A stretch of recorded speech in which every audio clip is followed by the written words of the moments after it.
This is a Sony KV-1223R Trinitron set from July 1982. It just turned 36 years old. It was acquired from an estate sale and has a bit of a problem. First, the remote control was destroyed by leaky batteries. I made a video about that remote on this channel. While a destroyed remote control is disappointing, other Sony remotes or programmable remotes should work with this TV. Unfortunately, all the ones I tried could only turn it on and not do much else. Now, it would make sense to think that this isn't a big deal. You can just turn on the TV and change the channel using the front buttons. Well, you can channel up and channel down using those buttons, but the set only cycles the channels that are saved in memory. The only way to change to a channel that isn't in memory is to use a remote. So now I have a Sony Trinitron that turns on and displays an image, but I can't tune it to channel 3. And that means it is time to open it up. Just as a quick disclaimer, this video is meant for entertainment purposes and not to serve as a tutorial of how to service a television. Don't open a TV if you don't know what you are doing.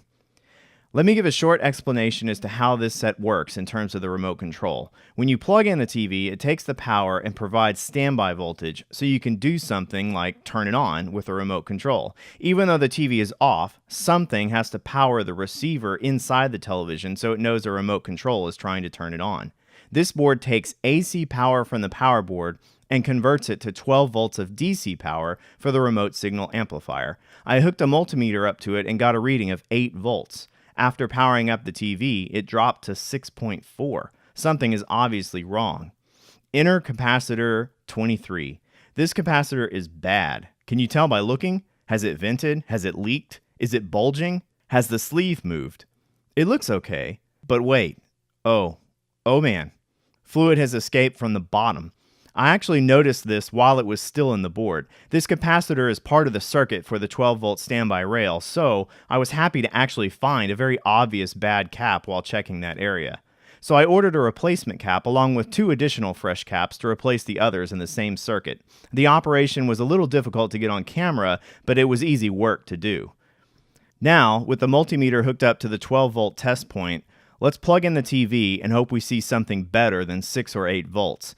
I'll let the camera audio give my reaction to the results. Yes! Boom! Finally, let's test the remote reception. It took it. I am excited. Surfing into Analogsville. Very excited. And of course, let's hook a console up to it and see what the picture looks like. Oh, man. It works. It's a little red.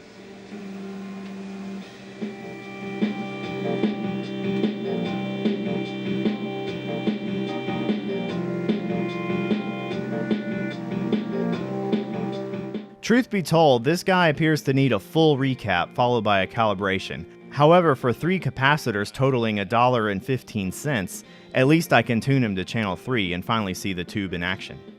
Most of you watching this are gamers. I know it doesn't have RGB or S-video or even composite inputs on it, but for some of us there is nostalgia found in the aesthetics of period-appropriate sets, and this is independent of the quality of their native video inputs.